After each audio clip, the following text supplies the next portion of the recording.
Yo, j'espère que vous allez bien. On se retrouve aujourd'hui pour une vidéo que vous avez été nombreux à me demander. Je vais vous montrer toutes les étapes de mon travail en partant de la lecture d'un scénario jusqu'à la création d'un accessoire de jeu pour le cinéma. On va parler des différentes lectures de scénario, de à quoi sert un dépouillement et comment on en fait un, et surtout comment on s'organise pour travailler dans ce métier. Donc j'espère que cette vidéo va vous plaire et que je vais pouvoir répondre à toutes vos questions. Et je crois qu'on est parti. La première chose que tu reçois quand tu es appelé à travailler sur un film, c'est un scénario, qui est bien sûr confidentiel. En général, tu le reçois par mail et il y a ton nom qui est inscrit sur toutes les pages. Comme ça, si jamais ce scénario fuite, et ben on sait d'où ça vient, tout simplement. Pour la vidéo, j'ai eu envie d'écrire moi-même un scénario. Ça va me permettre de vous montrer à quoi ça ressemble et comment ça se lit. C'est un exercice que j'adore, que d'écrire des histoires, et c'est quelque chose que je fais constamment dans mon travail parce que je dois imaginer des vies aux personnages, approfondir un petit peu leur personnalité à travers les objets qui les entourent et que je crée justement. Et bien sûr, je prétends pas être scénariste pour autant. On fait ça juste pour le fun. Alors que je commençais à chercher mes premières pistes, mon copain Lilian m'a parlé de la communication du nouvel album de SCH. Pour ceux qui ne le connaissent pas, même si j'en doute, c'est un rappeur marseillais qui s'inspire beaucoup de l'univers de la mafia pour ses projets musicaux. Après avoir sorti Julius 1 et 2, il est revenu la semaine dernière avec un nouvel album. Je l'ai vu naître, ce petit. Les cris de sa pauvre mère ne faisaient qu'annoncer l'arrivée du déluge. Et pour sa promo, il a décidé d'ouvrir un restaurant éphémère sur le thème des cannelloni. Parce que pour Julius, les cannelloni c'était une institution et ils se retrouvaient tous les dimanches dans la maison familiale pour en manger ensemble. Vous allez me dire, mais où est-ce que tu veux en venir avec ça? En fait, je trouvais que c'était un super paradoxe, le fait d'avoir ce personnage plutôt froid et cruel qui fait partie de la mafia, et en parallèle d'avoir un personnage beaucoup plus sensible, attaché aux valeurs de sa famille et aux traditions. Et ça crée justement, je trouve, un personnage qui pouvait être hyper intéressant. En gros, pour l'histoire, on partirait sur un film de gangster. Vous l'avez compris, c'est la thématique. L'histoire se déroule en Italie et met en scène une guerre sanglante entre les différentes bandes criminelles qui se battent pour avoir le contrôle de la région. Notre personnage, c'est Dario, et c'est le fils d'un mafieux qui vient d'être assassiné et qui cherche justement à venger son père. Vous imaginez qu'on va pas écrire tout le scénario pour cette vidéo. Il a fallu que je me concentre sur une scène en particulier. Donc pour la scène, j'ai imaginé qu'après une fusillade sanglante dans les rues de Palerme, Dario entre dans un restaurant et commande un simple plat de pâtes à l'ail et à l'huile d'olive. C'est un repas qui lui rappelle sa mère et son enfance. Déjà, je trouve que cette scène elle est hyper visuelle et qu'on a de quoi s'amuser. Donc maintenant il reste plus qu'à écrire le scénario et on se retrouve dès que c'est fini.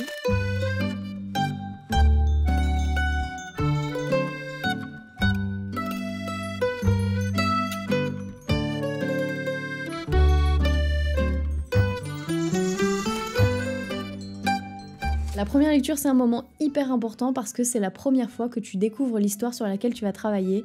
C'est là où justement tu es le spectateur pour la seule et unique fois, parce que une fois que tu vas travailler dessus, tu seras plus du tout impartial, tu seras carrément dans le projet et c'est toi qui vas un petit peu créer des choses pour matérialiser ce projet. Personnellement, je trouve que c'est hyper important de bien lire dans les bonnes conditions cette première lecture parce que c'est maintenant que tu vas ressentir les émotions de l'histoire et que tu vas comprendre un petit peu chaque personnage, comment il fonctionne et comment il est. Et parce que vous vous en doutez sûrement, mais si je vous dis la première lecture, c'est qu'il va pas y en avoir qu'une seule.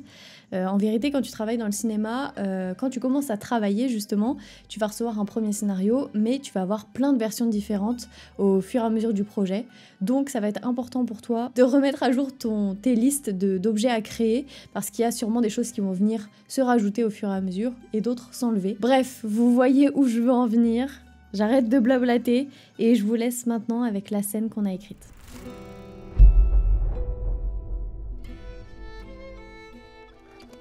Intérieur, petit restaurant traditionnel italien de Palerme. Soir. La porte du restaurant s'ouvre avec fracas. Dario, blessé et ensanglanté, entre en titubant, une arme à la main. Les quelques clients présents se cachent sous les tables, terrifiés. Vito, le serveur, tremblant, s'approche de Dario. La même chose que d'habitude. Dario grimace de douleur en appuyant sur sa blessure. Il s'assoit lourdement à une table près de la fenêtre et dépose son arme sur la table. En regardant autour de lui, ses yeux tombent sur une bouteille d'huile d'olive posée sur une étagère derrière le bar. L'étiquette indique Madre. Un léger sourire nostalgique traverse son visage. Séquence 2, flashback. Intérieur, cuisine familiale, jardin, après-midi. Dario est le plus jeune enfant de la fratrie. Lui et ses frères sont en train de jouer à la bagarre dans le jardin d'une grande maison. Une fenêtre entrouverte donne sur la cuisine et on y voit Elena, la mère de Dario, en train de préparer le repas. Celle-ci jette un regard amusé à ses enfants. Les enfants, même s'ils s'amusent, n'y vont pas de main morte et assument leur coup. Mini, à table, ça va refroidir. Les frères courent vers la table à manger du salon de jardin, laissant à Dario le temps de reprendre ses esprits. Elena y dépose un grand plat de pâtes. Dario, j'ai dit à table. Dario se relève du sol avec le nez qui saigne. Il se met à courir en direction de sa mère et ravale ses pleurs. Elena, voyant son fils tout débraillé, réajuste ses habits avec fermeté. Avec un regard compatissant, elle lui tend un bout de tissu pour qu'il essuie son nez. Séquence 3, restaurant, soir. Vito revient avec une assiette de pâtes fumantes et une bouteille d'huile d'olive. Il pose le tout devant Dario avec précaution. Votre plat, monsieur. Dario prend la bouteille et verse un filet d'huile d'olive sur ses pâtes. Il ferme les yeux un instant, appréciant l'odeur familière et commence à manger. Le calme est interrompu par l'arrivée de Vincenzo et ses hommes. La porte claque à nouveau et ils entrent avec arrogance, armes visibles. Les clients, toujours cachés, tremblent davantage. Ah, quel plaisir de te trouver ici, Dario. Dario ne lève pas les yeux, continuant de manger lentement. Il pose la fourchette et s'essuie la bouche avec une serviette. Ah, Vincenzo. Tu veux quelque chose ou tu es juste là pour gâcher mon dîner? Vincenzo s'assoit en face de Dario, le regard fixe. Ses hommes se tiennent autour, tendus. Non, je voulais juste te rappeler que cette ville n'est plus à toi. Ton temps est révolu. Dario repose la serviette, prend la bouteille d'huile d'olive et la place au centre de la table. Tu vois, cette bouteille, c'est la même que celle que ma mère utilisait. Tu peux prendre la ville, mais tu prendras jamais ce qui compte vraiment. Les souvenirs, c'est ça que tu veux protéger. Dario se lève lentement, son visage à quelques centimètres de celui de Vincenzo. Non, je protège mon héritage. Et je te préviens, si tu t'en prends encore une fois à ma famille, tu sortiras pas vivant de cette ville. Un moment de silence tendu s'installe. Vincenzo se lève, fait un signe à ses hommes. Toi et moi, on se reverra, Dario. En attendant, profite de ton dîner. Vincenzo et ses hommes sortent. Dario s'assoit à nouveau, reprend sa fourchette et continue de manger. Un léger sourire se dessine sur ses lèvres, alors qu'il savoure une autre bouchée de ses pâtes.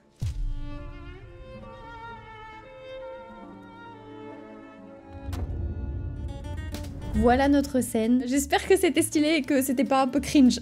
On a notre contexte, on a nos personnages, on a un décor et je trouve que, encore une fois, c'est très visuel.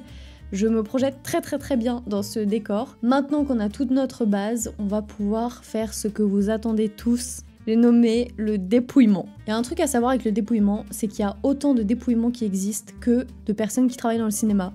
Je veux dire, c'est un document qui est totalement propre à chacun. Dans l'idée, on va dire que c'est une liste qui répertorie tout ce que tu vas devoir créer qui concerne le décor. T'as des personnes qui préfèrent le travailler sur papier, d'autres sur l'ordinateur. Il y en a qui aiment bien faire des to-do list ou alors faire des tableaux. Pour ma part, je le fais plutôt sur l'ordinateur et je fais des tableaux parce que ça me permet de changer plus facilement au fur et à mesure du projet. Comme je vous disais, on est amené à beaucoup modifier ce fichier, donc autant que ce soit assez simple et qu'on ne le recrée pas toutes les 5 minutes. Donc, je vais vous montrer un petit peu comment je fais tout ça.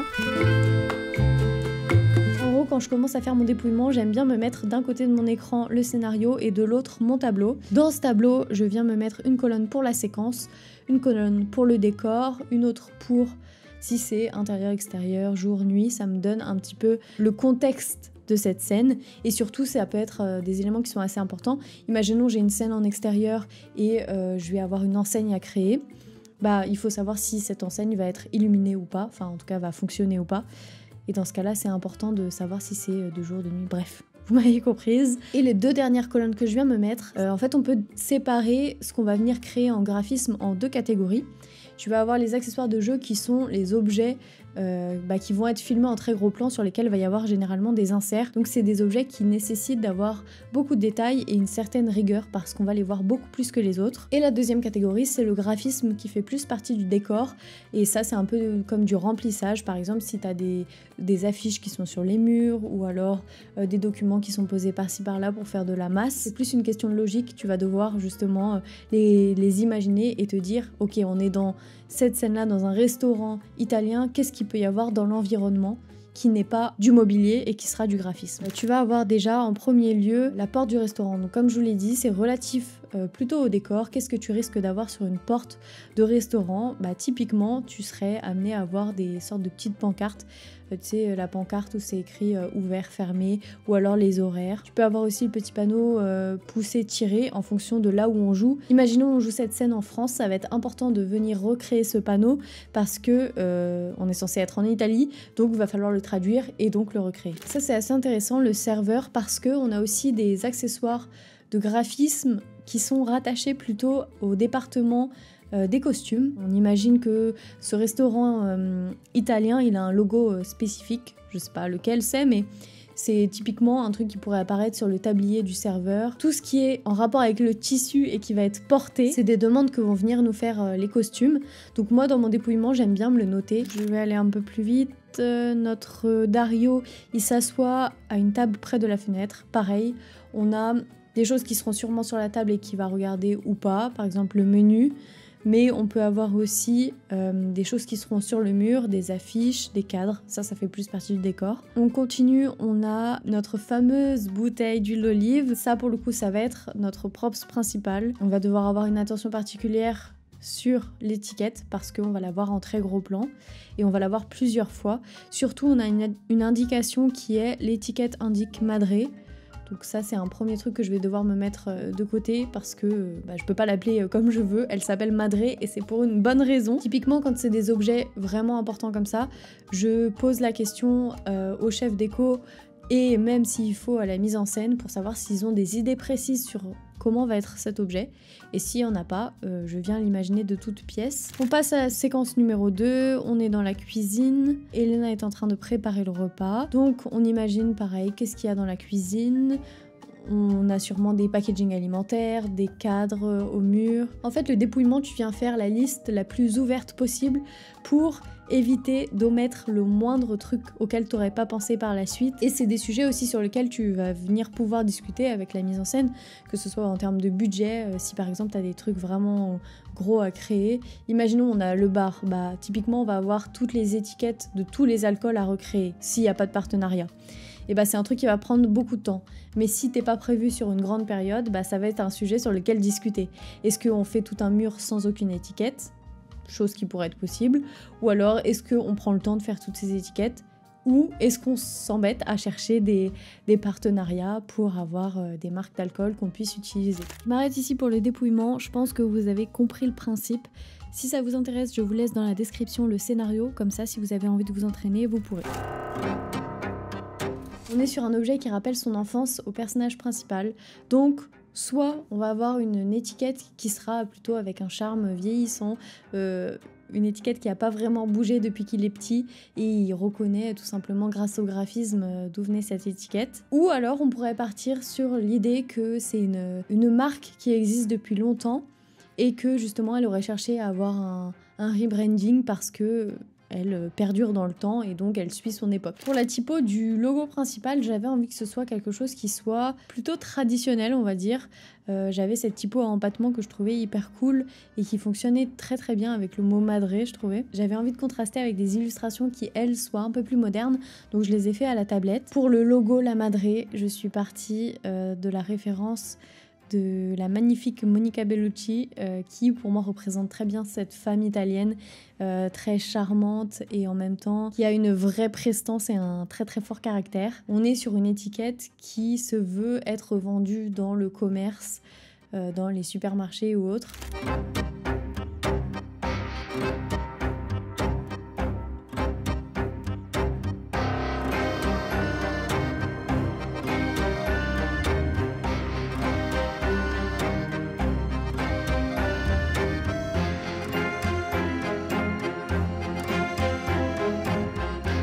La deuxième étiquette, j'ai voulu un petit peu aller à l'opposé de tout ça et je suis partie sur notre charme vieillissant. Pour la colorimétrie, on part sur une dominante beaucoup plus foncée, même si la gamme colorée reste approximativement la même que la première étiquette. Pour la typo La Madré, je m'en suis même pas rendu compte, mais je suis restée dans le même style que la première étiquette. Je trouve que c'est des typos qui fonctionnent vraiment très très bien. Et je sais que généralement dans le graphisme, on a tendance à dire que pour une raison de lisibilité, vaut mieux en privilégier peut-être 3 maximum par packaging. En fait, je me suis rendu compte en faisant les recherches des anciennes bouteilles d'huile d'olive, ça faisait vraiment partie du truc que de mettre plein de typos différentes. Et c'est ce qui faisait un petit peu le charme de ces étiquettes-là. Ensuite, l'élément principal de notre étiquette, c'est un tableau que j'ai trouvé dans une collection libre de droit du Musée national d'Amsterdam. Je sais pas prononcer son nom, donc je préfère le dire comme ça. J'ai choisi ce tableau parce qu'il m'évoquait vachement cet univers de la mer, de la Madre, quoi. De cette mère qui est libre, qui se balade toute seule avec son enfant.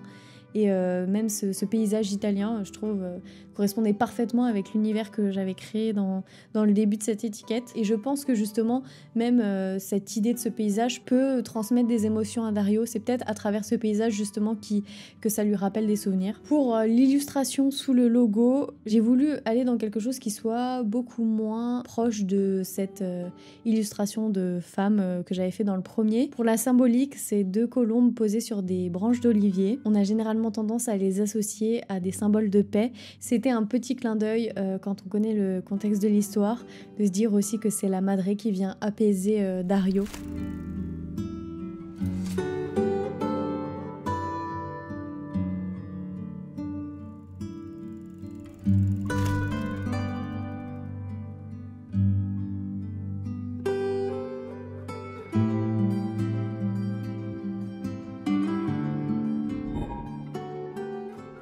Et voilà ce que rendent nos 2 étiquettes.